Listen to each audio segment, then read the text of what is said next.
In this practical session, we'll look into how we can possibly crack into WPA or WPA2 based access points. So if I go into the setup page of Cisco, you can see that my security mode is WPA and WPA2.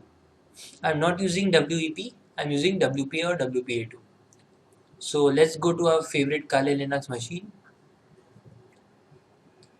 and here you can see the network management manager is on. So the first thing that I'll do is I'll disable it. Already network manager seems to be creating a lot of problem with the aircrack ng suite. Okay, I'll start my wireless interface mon 0.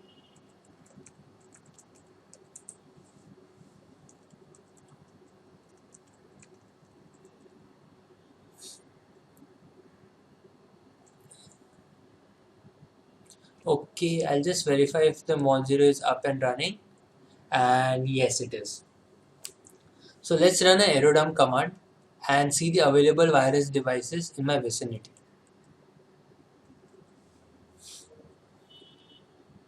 Okay, so here you can see I have a Cisco based router which is using WPA2 and CCMP. So let's try to crack this. So what I'll do is, this is just a directory, so even if you don't type this, it won't create any problem. So what I'll do, I'll run aerodump ng specific to that particular BSS ID. The channel is 1. I'll write all the data packets to say WPA2 file, and the interface would be mon 0. This is similar to what we used to do in the WEP based cracking method.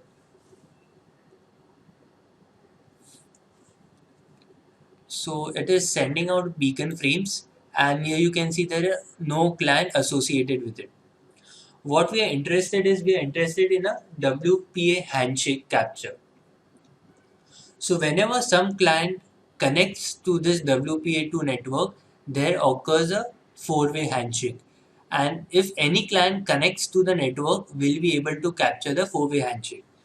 So what I'll do is I'll start my Wi-Fi in my mobile and I'll connect to the Cisco router. Now what will happen when I connect is, here you'll be able to see the client list, and along with that, here you'll see a WPA handshake. So let's try it out. Okay. So here you can see, as soon as my mobile client connected the Cisco router, it captured the WPA handshake. This is basically the four-way handshake that we are looking for. I'll control C it to stop. Now once we have captured the four-way handshake, now we can use dictionary or brute force method to crack it. So I'll do a ls, and this is the file which we are looking for in order to crack it. So in order to crack, I'll run aircrack ng command followed by the name of the file which consists the WPA handshake, and along with the dictionary file which is rocku.txt. I'll show you the rocku.txt before we actually perform this attack. I'll do nano root. It will take some time because it has something like 1,000,000 plus entries of various password combinations.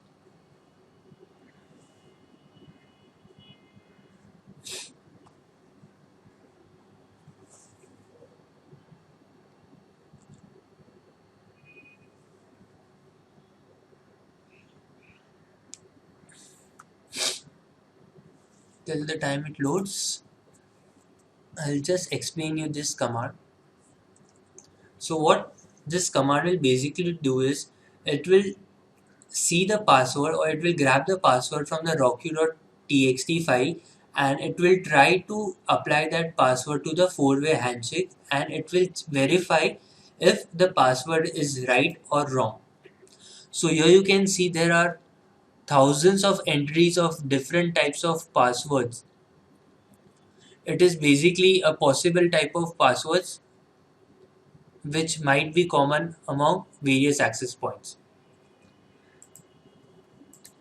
So I'll run this, and here you can see aircrack ng is trying to crack a lot of password, and it finally managed to find the real password. Now it is not really that fast to crack such a combination of alphanumeric password. I had this entry inside the rocky.txt file. I'll just show you. I'll do a cat rocky.txt, and I'll grab.